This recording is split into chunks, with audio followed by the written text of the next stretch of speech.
Madame, Monsieur, bonsoir. Dans l'actualité de ce soir, les débats à l'Assemblée nationale ce matin se sont concentrés sur un projet de loi pour modifier les lois à propos des recettes fiscales du gouvernement visant à modifier certaines 4 lois relatives à la collecte de recettes dans le pays. La plupart des députés qui se sont exprimés sur les amendements ce matin ont dit qu'il était nécessaire que le pays encaisse bien ses revenus, mais les députés du parti US ont déclaré qu'il y avait un manque de consultation sur la question. 19 membres de l'Assemblée nationale ont voté en faveur des principes de ces amendements. Aucun membre n'a voté contre ces amendements aux lois, mais il y avait 8 abstentions.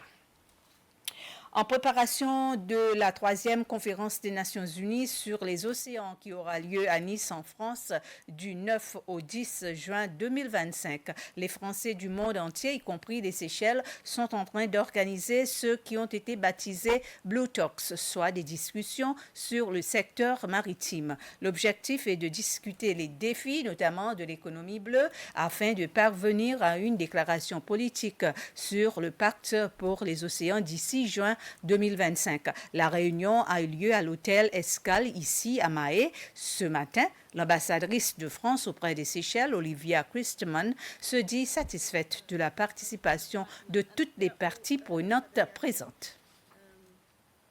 Alors, la conférence, pour l'instant, sera structurée selon 3 grands piliers, trois enjeux.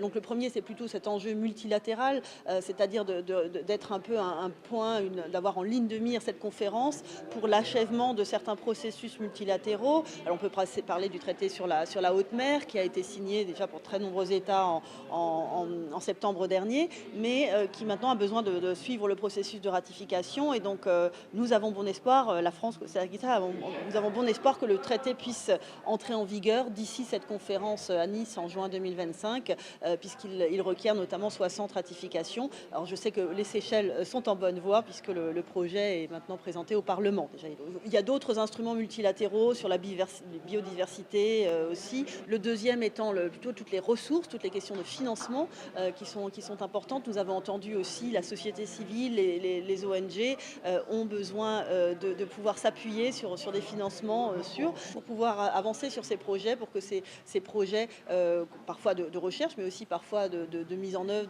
de conservation, puissent aboutir à vraiment une protection effective de l'océan. Et le troisième pilier étant justement la recherche et développement. Le ministère de l'Éducation a fait une présentation sur la stratégie du ministère entre 2024 et 2028 à propos du programme appelé TIVET, soit programme de formation sur l'enseignement professionnel et technique. C'est le Dr Johan Belfort, un consultant au TIVET, qui a présenté la stratégie aux partenaires du ministère.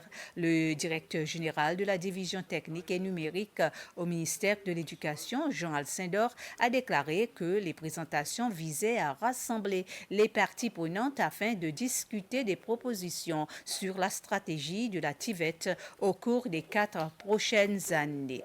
La secrétaire principale au service éducatif du ministère de l'Éducation, Myrna Ulantin, a signé un accord avec le Dr Ananta Duraipa, qui est le directeur de l'Institut Mahatma Gandhi à l'éducation pour la paix et le développement durable de l'UNESCO. L'accord représente le début d'un partenariat sur un projet d'enseignement social et émotionnel auprès de la petite enfance et au niveau de l'école primaire, un projet qui bougera ensuite vers le niveau d'école secondaire. Et dans le cadre de l'accord, les enseignants seront formés dans le domaine du renforcement des capacités afin de mettre en œuvre le projet. Ainsi s'achève ce flash d'information. Merci de votre attention et bonsoir.